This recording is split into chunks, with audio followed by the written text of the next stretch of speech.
start with this. Well, it appears that the IBF's featherweight champion from Denmark, Mahfoud, has a fight coming up in November. Who against? That has yet to be determined. That has yet to be announced. I don't think it's Serrano. I don't think that Mahfoud would take on a fight like that after having been away from the ring for over a year. The last time that Sarah was in action was in February of last year against Argentinia's own Brenda Carbajal. That wasn't for the full title, that was for the interim title. It's important to note that Sarah didn't beat the champion to be the champion. She was actually fighting in an IBF final eliminator in order to become the champion's mandatory challenger. But, Jennifer Hahn, she vacated the title, she moved up in weight. Sarah won that eliminator, and in July 16th of 2020, she was elevated to full champion status during the pandemic. Sarah's only got 10 pro fights. Burdened with the burden of being a champion, the responsibilities that come with it, the expectation to face other champions like yourself.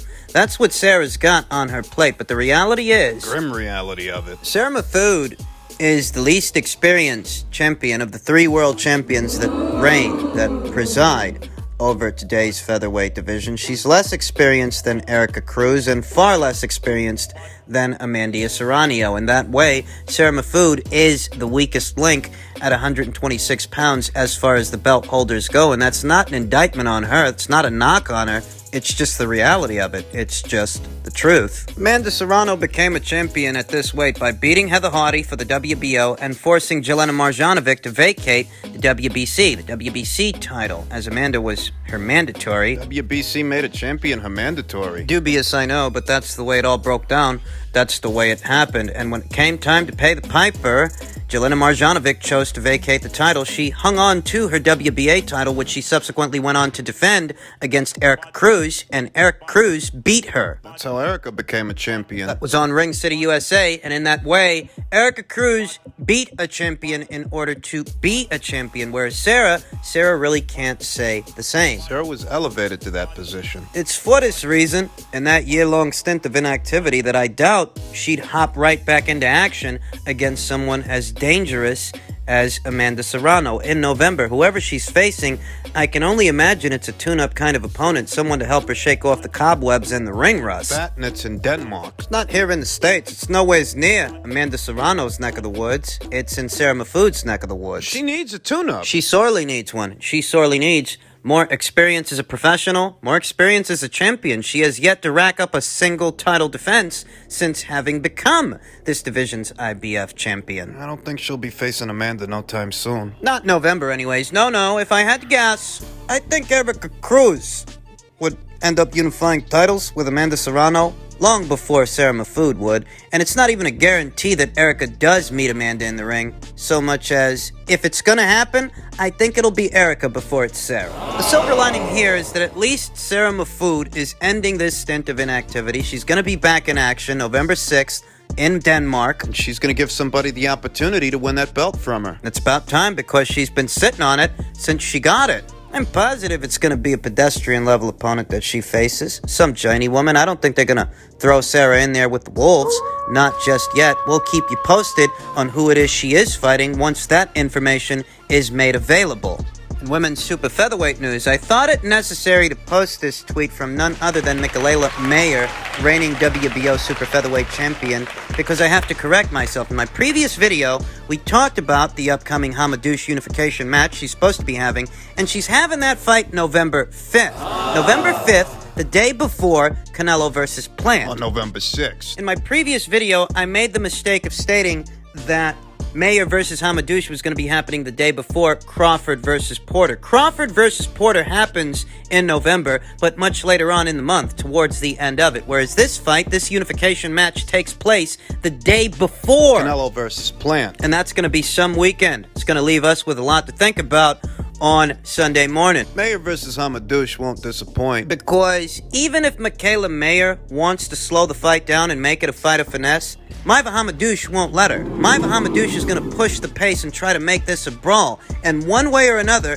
Mikaela's going to have to deal with that. It's the perfect appetizer to that weekend's main course, the undisputed super middleweight title fight happening the following night on Saturday. The summer months this year really have been a drag in the world of boxing, but it seems that boxing as a sport is going to end the year on a high. A lot of important fights set to go down in the fall. This one among them. And no other fighter like Hamadouche has genuine stopping power in the women's super featherweight division. Michaela has her work cut out for her. And that's an understatement. I'm looking forward to that weekend in early November where we're going to get Mayer versus Hamadouche and Canelo versus Plant. Scratch. His arm was bleeding. You see him kept dabbing his arm. It's because after I got him a one, he went to get me and my glasses just went to my cheek. But it's just a scratch. Nothing's going to delay the fight. No surgery or no stitches or anything like that. It's just okay, message to Canelo and message to your fans to end this video. message to Canelo. Fuck you, bitch. And your fans? Stay tuned. November 6th, you're going to see. There you have it. Thank you so much, Caleb Plant. That should allay any fears that the altercation may result in a delay in the fight. You know, Caleb having suffered that cut under his right eye, As opposed to his left. where Canelo Alvarez so clearly planted an open hand slap after Caleb Plant tried for a left, which got slipped. Canelo Alvarez actually countered with a left up his own, then connected with the right. It's a 10-8 round on my card. Look at that. Opening bell hasn't even rung. And Caleb Plant's already down a round. Yeah, he's behind. I'd feel sorry for Caleb, I would. I'd feel sorry for Caleb for the beating that he's about to suffer in November at the hands of a very disgruntled Canelo Alvarez. I'd feel bad for him if he weren't about to score a $10 million price, a minimum. He's got more than enough money for the hospital bill. He will once the smoke settles. A lot of people were worried that the cut that he suffered at the press conference might result in a delay or a postponement of the fight. Caleb says it's not an issue. And let's hope that it isn't. Seems that Caleb Plant has been humbled, attempting to save face. He took to his social media, posting some images of his attempted slap. Though in real time, you could see Canelo slipped it. In real time you could, but as far as still images, tells a different story. Looks more like Caleb connected, though we all saw what we saw. The slap didn't land flush, and it was quickly countered. Canelo Alvarez really does have cat-like reflexes. That left connected and most people didn't even see it. With that left hand having landed, Caleb Plant still wearing his sunglasses when the altercation first kicked off. That's what resulted in that cut. I think, at minimum, this melee at the presser gave this fight the shot in the arm that it sorely needed, because Caleb Plant doesn't actually have a very big following. Thus, this is not the same kind of situation that we saw with Canelo Alvarez and Gennady Golovkin. Caleb Plant don't have the buzz now that Gennady Golovkin had way back when. He's not bringing that fanfare to this fight. And selling this fight, relies mostly on Canelo Alvarez's marquee value, his fans, his paying customers. So there are serious questions as to whether or not this pay-per-view will break even or will it flop. These two guys don't like each other. Most people aren't giving Caleb Plant much of a chance.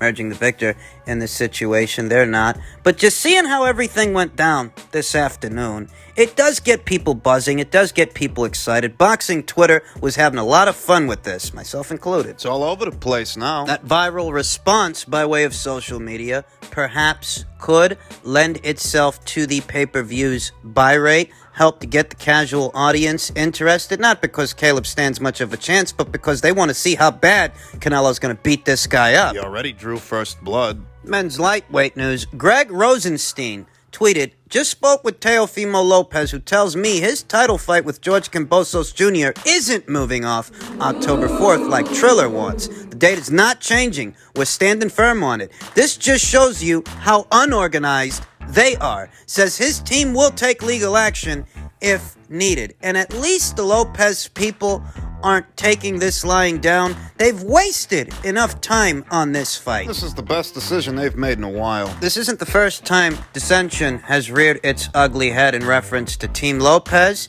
and Team Triller. They were at odds with each other when Triller wanted to ship the fight out there to Australia, do it down there. Team Lopez wasn't on board with that. And that issue has since been amended. The fight's supposed to be going down in New York City in either the Hulu Theater or the Barclays Center, depending on how this cookie crumbles, depending on how it all breaks down. But at least the Lopez people are not allowing Triller to waste any more of their time. The sooner they can get this fight over the line, over and done with, the sooner they can put it behind them and start worrying about big fights, whether it's a Lomachenko rematch or a Josh Taylor undisputed 140-pound title fight. But if they stay on the 4th, the pay-per-view might flop. Well, that really is more Ryan Kavanaugh and Triller's problem than Teofimo Lopez's problem. He's guaranteed what he's guaranteed, and they've got to give him that, otherwise run the risk of being sued in a court of law. If the pay-per-view flops, it will reflect poorly on both Teofimo Lopez and Ryan Kavanaugh. It'll show that,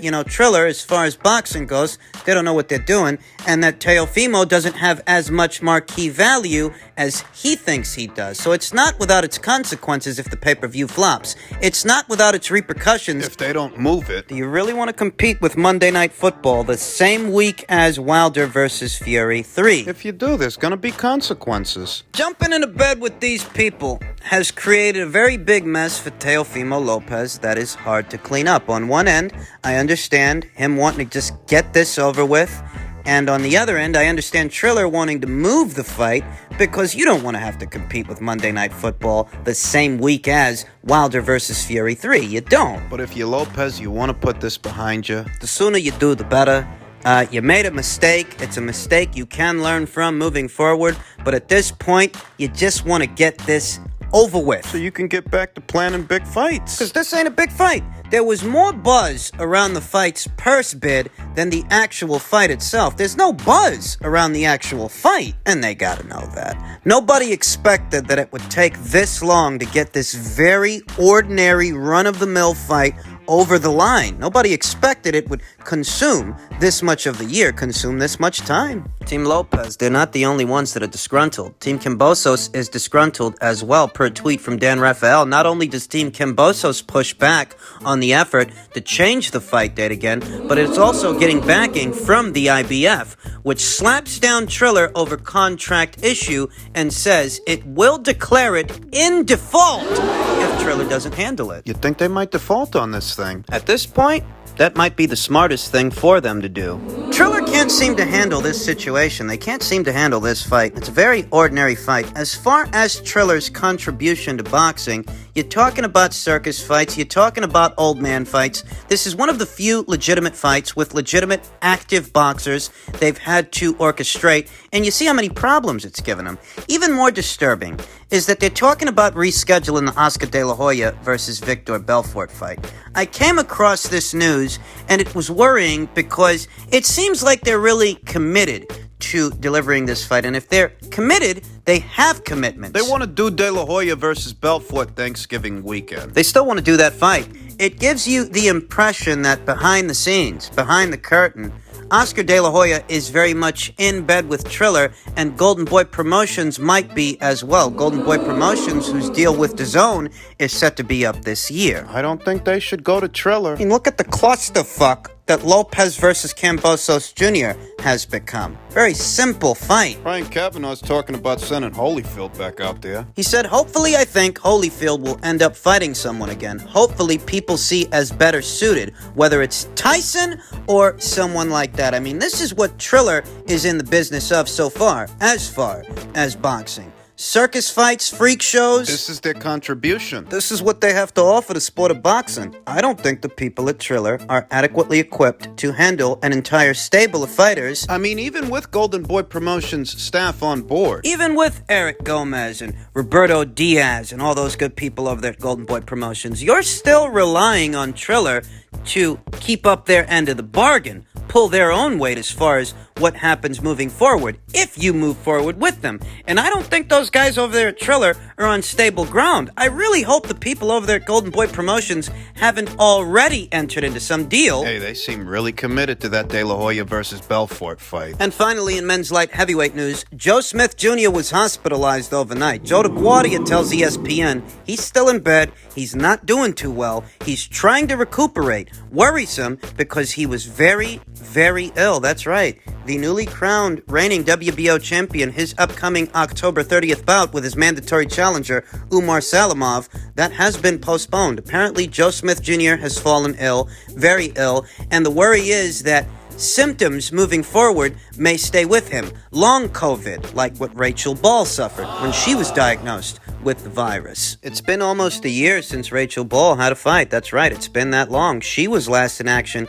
in November of last year against Jorgelina Guanini, en route to what was supposed to be a rematch with Shannon Courtenay that then turned into a fight with Ebony Bridges, and none of that materialized. Rachel Ball, she hasn't boxed since. I don't know what's going on with her. And that same uncertainty applies to Joe Smith Jr. Who knows how this is going to affect him moving forward? This pushes back all of his plans. All his plans he had to take care of his mandatory, Umar Salamov, then at some point early next year, take on Danny Jacobs, maybe afterwards, you have a unification match. I mean, all of that, it's been put on the back burner. Wouldn't surprise me if he sits out the rest of the year. And because he already has a mandatory due, because he already has a mandatory outstanding, depending on how long it takes him to come back, it wouldn't surprise me if he's forced to relinquish the title that he just won against Maxim Vlasov. That's not a recommendation. I'm not suggesting that he be stripped.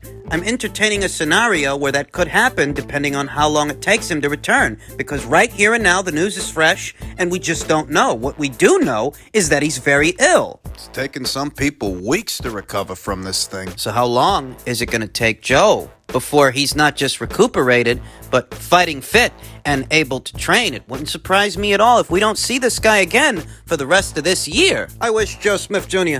a speedy recovery. I hope he beats this thing. I hope he beats it in a timely fashion, not just so he can get back out there, but so that it doesn't affect him and his career moving forward. You take your time. The light heavyweight division's not going anywhere. It'll be here when you get back. But I do hope that he doesn't come down with a case of long COVID like some other COVID sufferers have had. Because that in particular can be particularly debilitating to an athlete. Bob Arum, Top Rank, they've always had a way with the WBO, and I'm sure that they can buy their newly crowned champion a little bit more time to heal, a little bit more time to recover without being stripped.